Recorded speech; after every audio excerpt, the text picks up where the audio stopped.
where lust for a whole life and nothing but less makes people jump out of a comfortable pond into an unknown ocean. Welcome to that journey between the East and the West.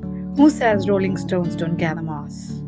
Hello, everyone. I am Meenu Gupta, your host for the day, and I'm delighted to have you join me every week as amazing people share their incredible and inspiring life stories of straddling continents. Thank you.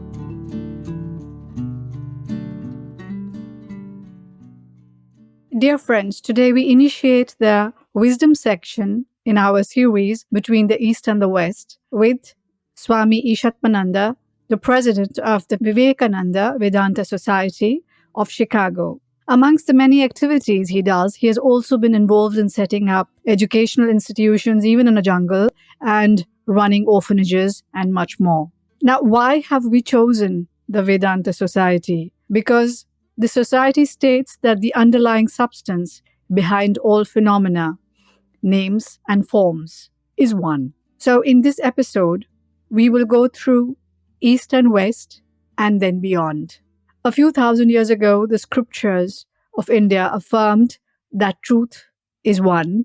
The wise call it by different names. In the words of Swami Vivekananda, each soul is potentially divine, and the goal is to manifest this divinity. The kingdom of heaven is within us. See him in your soul, and that is practical religion and freedom. Swamiji, thank you once again for joining me, and I look forward to this journey. Thank you. My first question to you would be, how did you become a monk? Was it by your own choice or a family choice, or was it a circumstance? Of course, it is my personal choice, my own choice. When I completed my graduation and in the university, and then I thought that the life that usually I see that everybody is living, that is not for me. I should do something else. It is coming from within. And moreover, then afterwards I noticed when I grew up that all my friends, they used to have different type of fans, different type of choices. But I used to love to go to the temples, and I grew up in Calcutta, India. So Dakshineshwar was close. So I used to go to Dakshineshwar, and wherever the Swamis, they used to give the talk, I used to go and attend, particularly one Gita discourse used to go near our house. So I used to go and attend that Gita discourses. I think afterwards, when I joined and studied the scripture, it is all samskara. From the past birth this comes. And otherwise you won't be able to explain it. See that me and my brother, both of us, we born in the same parents, same family, same schooling, same type of growing up. But he was very much in the worldly way, how to earn money, how to purchase a car, how to purchase a house. But I never ever felt like that. Rather, I wanted to help poor people. Whatever the pocket money I used to get, I used to save that. And whenever I saw any poor, I used to give to them. So that maybe from the past birth. And of course, the blessings of my parents.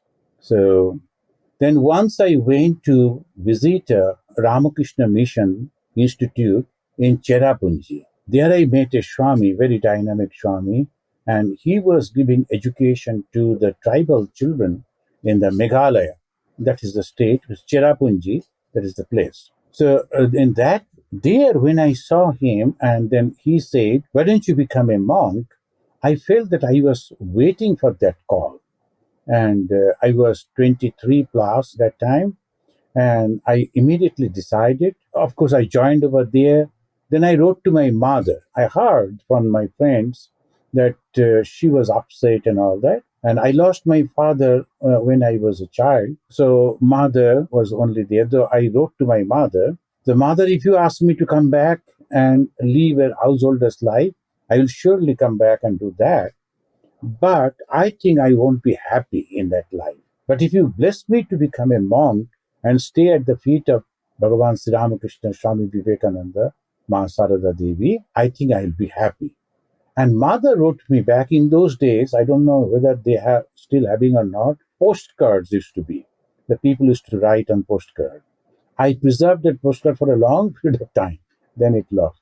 Then that in that postcard she wrote, as a mother, my only wishes is that my children should be happy.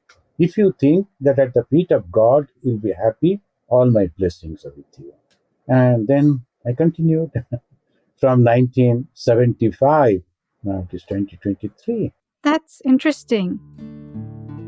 Children born and brought up in the same household may have very different predilections and ways of being, as is clearly seen in Swami Ishatmananda's journey. His brother took the worldly route, and Swamiji chose the path of exploring spirituality, free will or destiny, or a collaboration of both.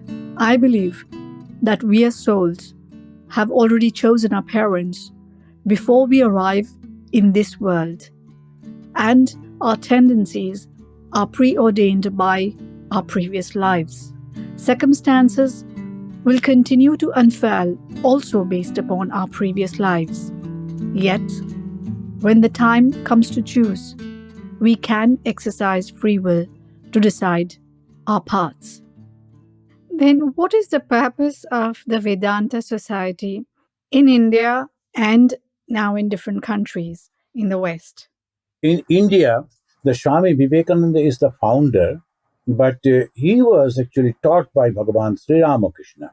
And Sri Ramakrishna, he realized the same truth which was realized by the rishis in the past, that everywhere the same consciousness, right from the tiny little, the ant that is crawling on the floor, at that life and human life are the same, because we have a life. We have two bodies. One is the gross body that is made of bones and these and that. Another is subtle body. The subtle body is mainly our mind, mana, buddhi, chitta, ahankara, etc. So this mind, in one word, this is a subtle body. And what happens?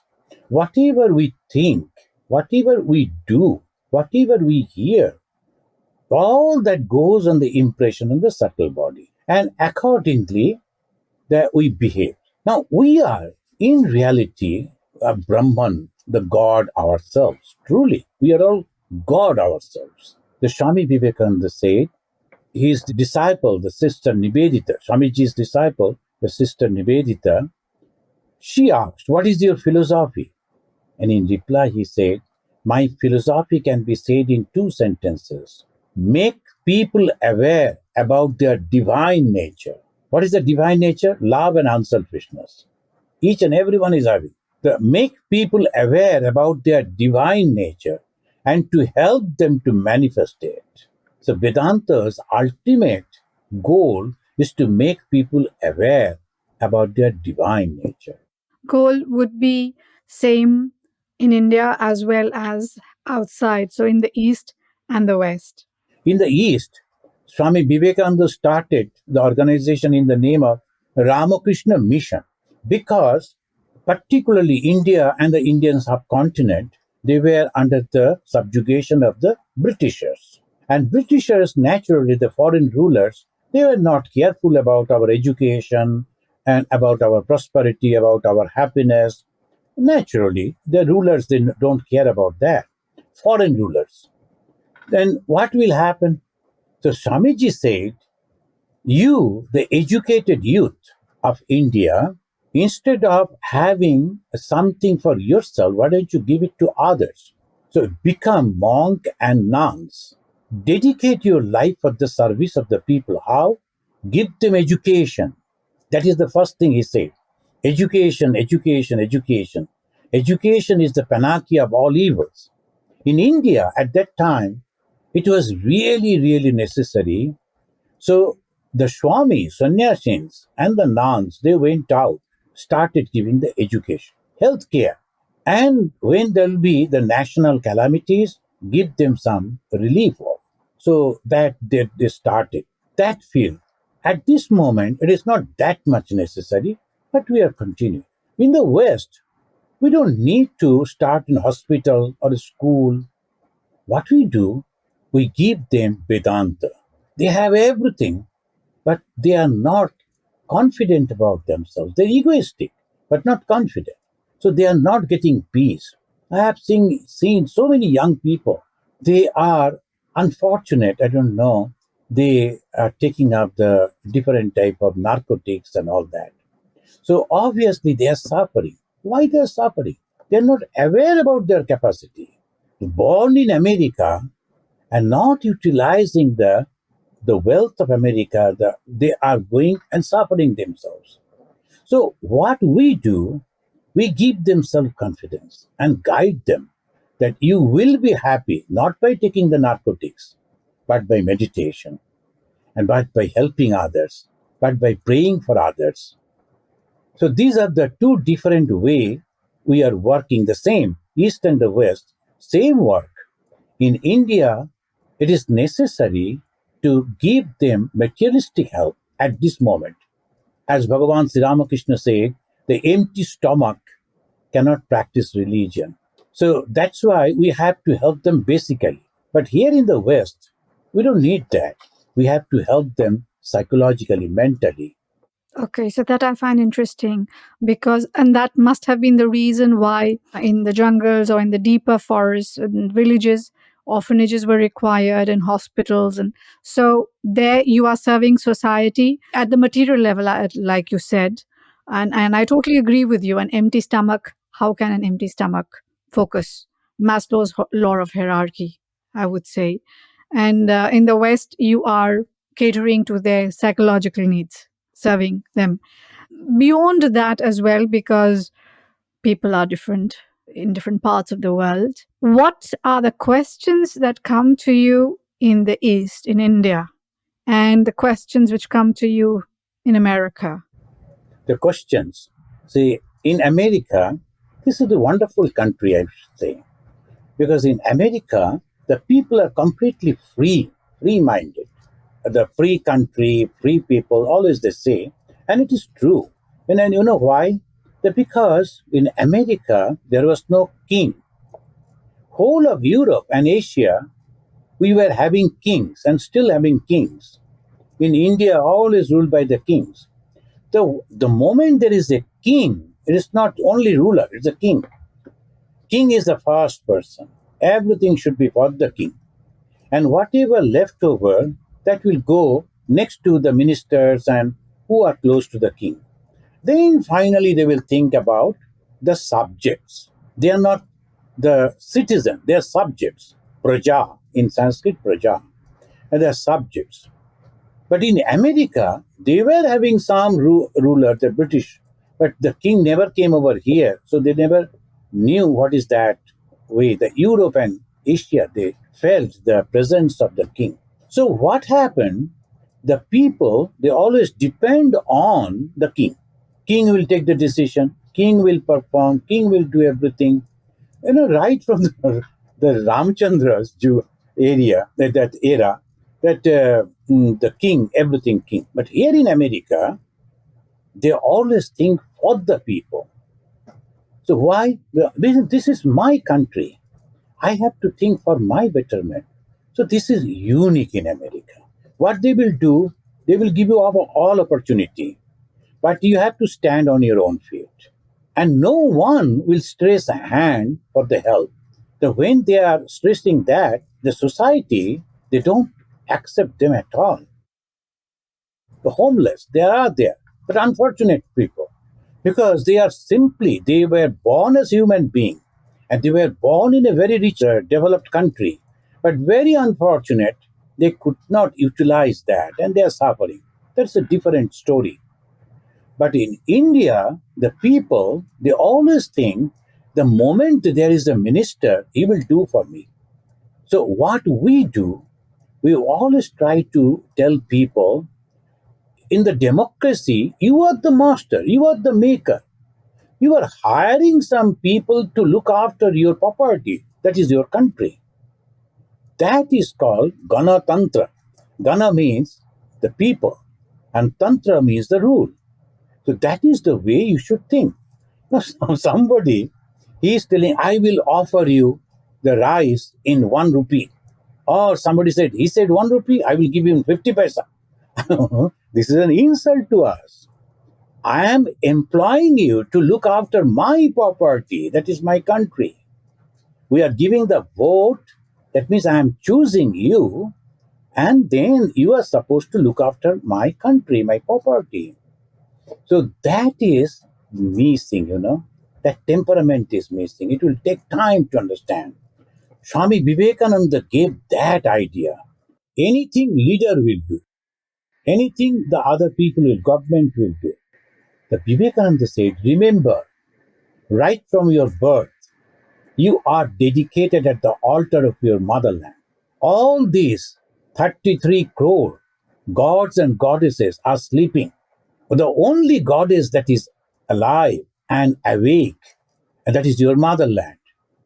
And you have to make her free from the clutches of the British rule. So that was the way he created the way. And he gave that call. You are the children of immortal bliss. You have tremendous power, but know it for sure. Freedom, freedom, freedom. Freedom is the first condition of growth. And then here in America, he said, freedom, freedom, freedom. Freedom is the song of the soul. Because here they heard, you are a sinner, you are a sinner, you are a sinner. And they all became humble. Oh, I must be a sinner. Then Vivekananda said, no, you are not sinner. You are the children of immortal bliss. And you should be free. And how? The song of the soul. We're feeling the Vedanta. I am the children of the God, immortal bliss. So this is the way, East and West, the Vivekananda gave very wonderful teaching, and that revived the whole society. And when it change comes in the society, it is not like the political changes.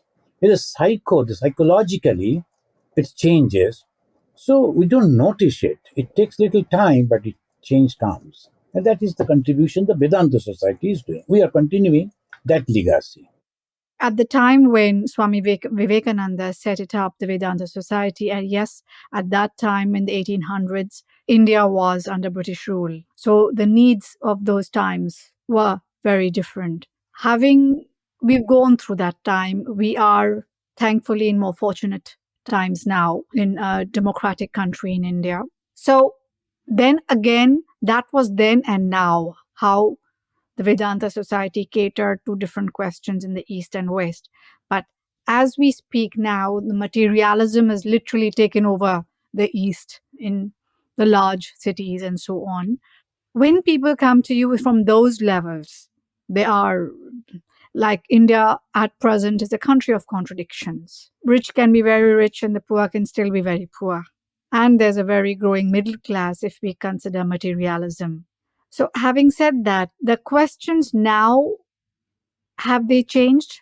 What now we are doing, if you notice, now we are not increasing the schools or hospitals because it is not necessary. Whatever we are having, we are maintaining. But we are giving stress on cultural educations. So the cultural education means what is the basic culture of the human being, the India that they developed. So we are giving to the educated children that culture. And then different type of competitive examination, we are preparing them for that. So they should not lose their heart. Rather, they should go and they can sit for that. And for the rich people, wherever there is an opportunity, whenever we are meeting them, we are telling them about the karma phala and inspiring them to share their wealth with the ordinary people. And that is really very, very effective. Many of the works, the rich people, they are helping. Not that they are not, they are doing. But India, after the 800, 900 years of subjugation, 900 years, you can imagine. That was as they call it, Das Purusha, 10 generation. So we were the slaves. Only 75 years we have got this freedom. Naturally, the moment you are hungry for a long period of time and suddenly somebody open the door and there is a lot of food, we cannot maintain the line properly and collect the food. People will jump, pounce on that because they're hungry. Exactly that is happening in our country now. But this will go. Give some time because the society, it takes some time. 100 years, 200 years is not very long period. But slowly things will change. And we are doing our best. We are active Swamis, the 1,600, 700 only. And all over the world, more than, say, almost like 300 centers are there. Like in Chicago, I'm all alone and doing so many work with the help of our volunteers. But what is the relevance of the festivities, external festivities, for a journey which is actually so internal? So this is a very, very wonderful question. The religion, it goes step by step. The fast is the ritual. And when we go to suppose a child is going to the school, and if you tell the 5 years old or 4 years old, oh, you should become a doctor, you should become an engineer, you are going to earn that, get that knowledge, it doesn't know what is knowledge. But the child goes to school because the fun is there. They will get a lot of friends. Then the mother is giving the tiffin box and the water bottle and the beautiful bag, and the school bus is coming. He is excited. She is excited. They're going to the school, not for education or for knowledge, just for the fun of it. Then the teacher will appreciate. Then slowly, slowly, as they grow, they understand it is the knowledge actually that is important, not carrying the bag or the tiffin box. It is the knowledge. So similarly, we asked our people, religious, hey, come to the church, come to the mosque, come to the temple, come to the synagogue. Why? Because there will be function, there will be prasada, the consecrated food will be there, the people will be singing, and there will be beautiful dances also. So they go for ritual. And there, after the ritual comes the morality. Then the teachers over there, they will say, so you should not hurt others, you should pray for others, you should share some of your property with others. And like this, because we are all brothers and sisters. So this morality comes. The ritual, morality, and to teach the morality, we create some stories. So that stories also, and different type of historical and some mythological mixed up stories also we say. Then comes philosophy. The philosophy will explain why we should do. Say step by step we go.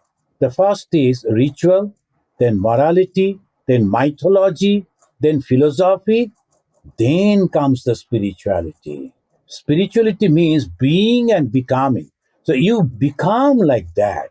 There's a child who was going just for the attraction of the play and the friends in the school, want to become a professor of that college.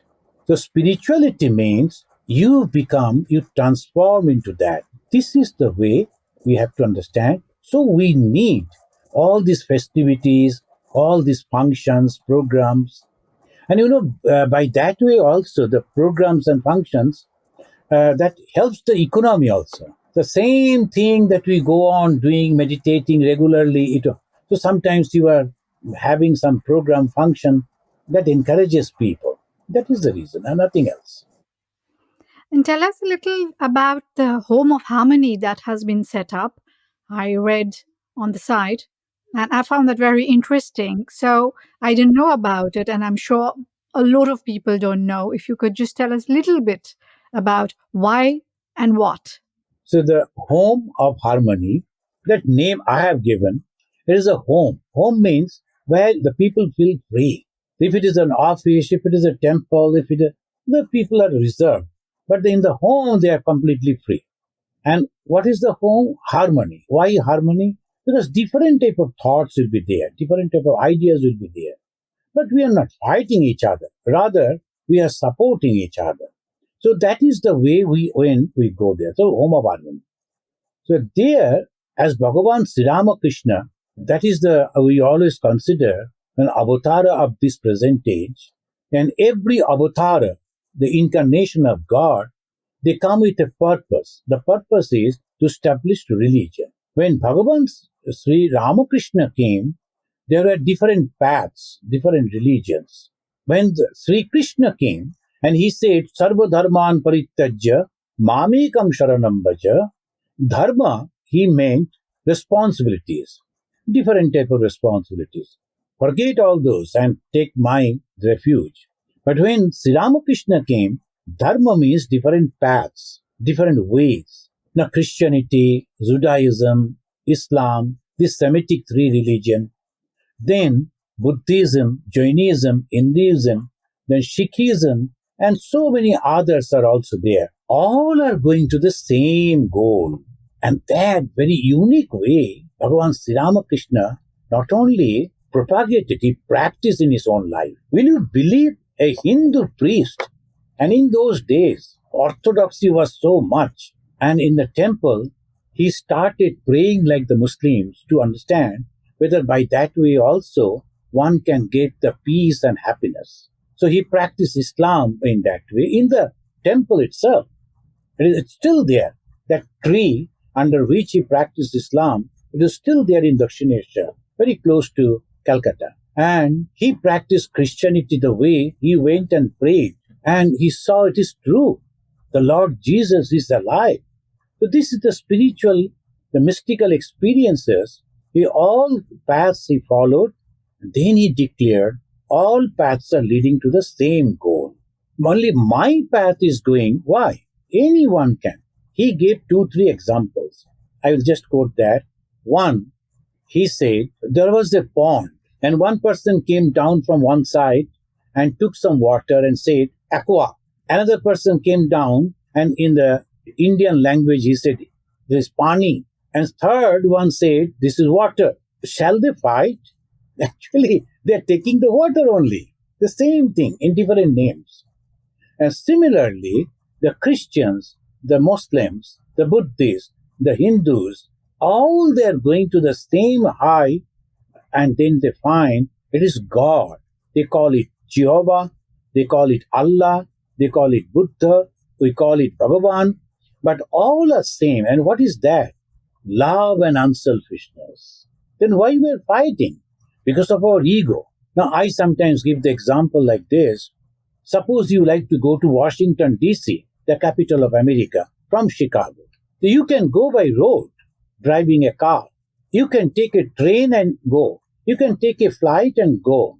And suppose somebody says, my grandfather, my father, me, all the time we are taking the train. So you must take the train, otherwise I will beat you. My goal is to reach to that capital. And I have a lot of time. I will go by road, stopping here and there, enjoying the sceneries. What is that to you? You go flying because you need to reach there quickly, okay, and you have the money to spend, okay. But why you want to allow me to drive? So that is the only this thing if we can understand. So all religions are leading to the same goal. If religion teaches us that we should hate others, that is not a religion. It cannot be. It may be politics, it may be sociology, it may be economics, it may be anything, but not religion. Religion means love. Religion, God means love. So if we don't understand this, that is our misfortune. Every Saturday, we organize a program, Know and Love. Every Saturday from 4 to 5. And the hall that we are having, the hall, name of the hall is Hall of Consciousness. So naturally, when you are listening to the others, your consciousness is growing up. The Hall of Consciousness. So the different type of religious teachers, we invite them, we honor them. They come and tell before our devotees and many others their own religion. Then there will be question answer. Then there will be meet and greet program on the cup of tea. We discuss. And then we are having School of World Religions. Online, we are teaching 6 religions. Hinduism, Judaism, Christianity, Islam, Buddhism, and Taoism. So all these 6 religions we are teaching. Anyone can become a student, no charges. As because we don't have lot of fund, lot of money, we cannot reach out to many people, but we are waiting. We always wait for the grace of God. Then, if we could get that, we could start a program that if you are doing it somewhere, so we will help you with some monetary and other way. This is the only way now the present day world can get happiness and joy. Otherwise, it's very difficult. It will be really, really difficult. So this is the only way, the way of Bhagavan Sri Ramakrishna. Understand, you need not to change your religion.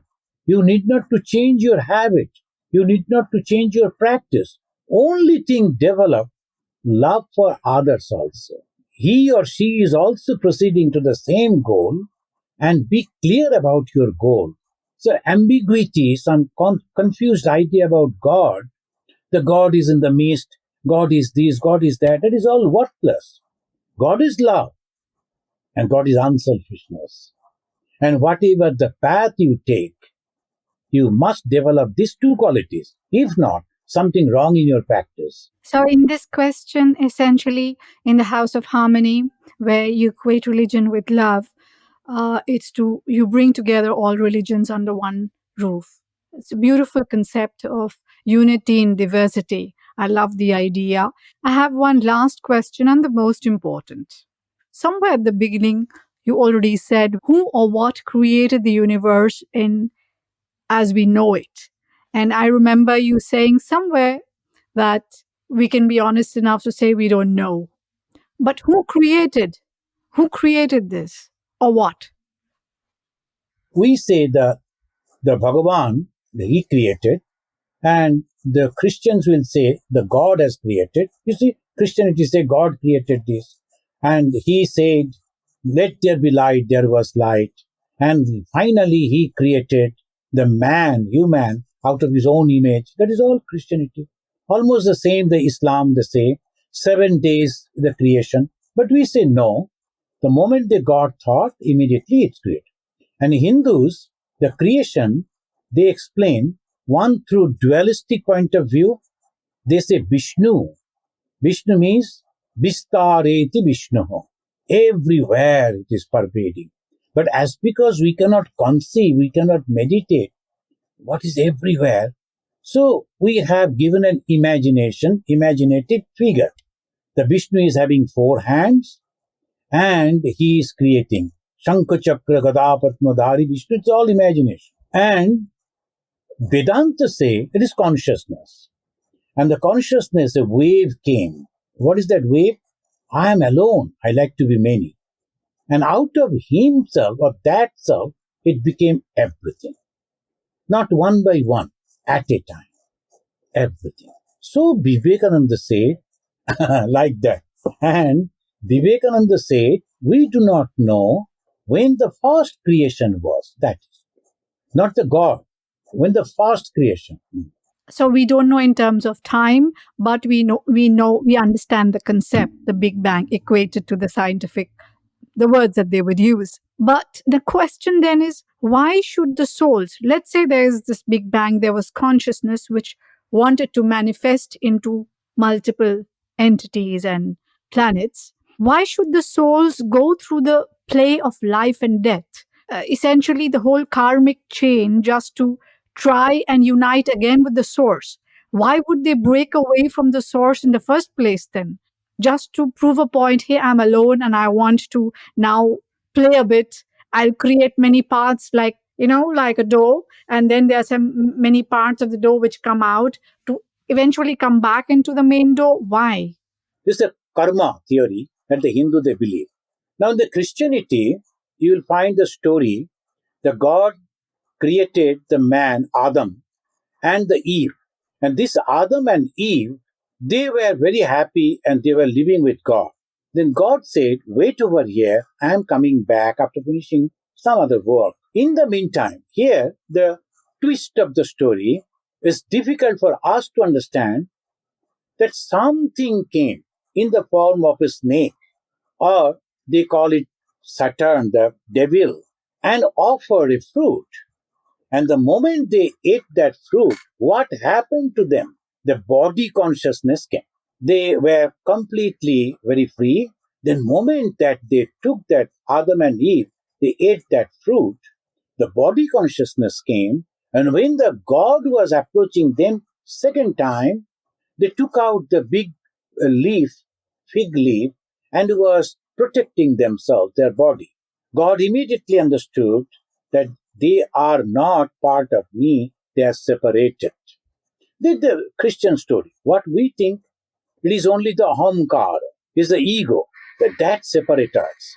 Now again, if you read the Bhagavata, the Brahma, the firstborn, the Vishnu created Brahma and told, this is your job to create the world.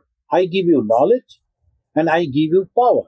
Now you use that knowledge and power and create different type of creatures. The Vishnu then he once again went into meditation. The Brahma started functioning and he used three power. First power is sattva, all good qualities. Then raja, good quality mixed with ego. I will give you, but you must remember me. That is raja. And tama, exactly opposite. I will never give you. Rather, whatever you are having, I will snatch it from you. So that is tama. This three combination and permutation combination and Brahma was supposed to create. In the beginning, all were pure. Only he was using sattva. So he created 12 the rishis. That the story goes like that. And then he created Narada. He created the four brothers, Sanaka, Sananda, Sanatan, Sanat Kumar. These four brothers, all they were meditating. Then Brahma said, why? I asked them to go and marry and settle. They are not doing it. Then what will happen? Then he mixed the Raja.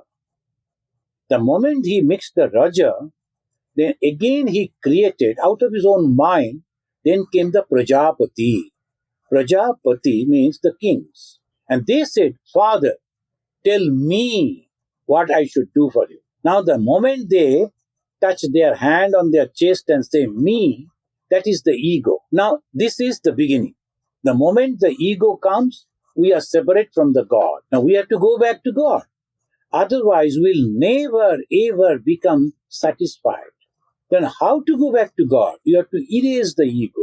You have to remove the ego, nothing else. The moment you remove the ego, you go back to God. So sometimes some people by mistake, they say, you have to eat only vegetarian food to go back to God or to realize God. This is wrong conception. Why? The body has nothing to do with God. When we are eating vegetarian food or non-vegetarian food, it is only nourishing our body. But inside the body, there is a subtle body that is made of 17 parts. The main is the buddhi, the mind. And that you have to purify. How? Ego. That is the impure the thing that we have to remove. How you can do that? Then they said, you have to be practicing in the way that you are a servant of God, or you are a son of God, or you are a friend of God, or you are a beloved of God. So by different approach, different way, you can go to God. But only thing is, you have to remove the ego. We are fighting in this world with this I. And when we can understand the I is nothing but the consciousness, and immediately we will realize God. And I will conclude with an example. Now, as a light is there, microphone is there, TV is there, computer is there, all are different names, different forms, different functions. But one thing is common in everything, and that is electricity, that is power. And similarly, the animals, the man, the human being, the birds, the reptiles, all they are different. Among the humans, so many varieties, different type of culture, different type of forms. But actually, this is all the same because we are having the consciousness. So by that way only, if you remove the ego, you become God yourself. Thank you. Thank you. From division to union, from the East and the West to one consciousness. Dear friends, this was a short journey of exploration of thought, spirituality, and religion between the East and the West, and then taking it forward to one consciousness. I hope we left you with some food for thought. What are your beliefs? I'm curious to know your take on the chat today. Thank you for listening to the series Between the East and the West. Do subscribe to the channels mentioned on the site in case, of course, you liked what you heard. I am Meenu Gupta, the host of the series, and I'll be looking forward to your comments. We love feedback. Thank you once again. Namaste and bye-bye.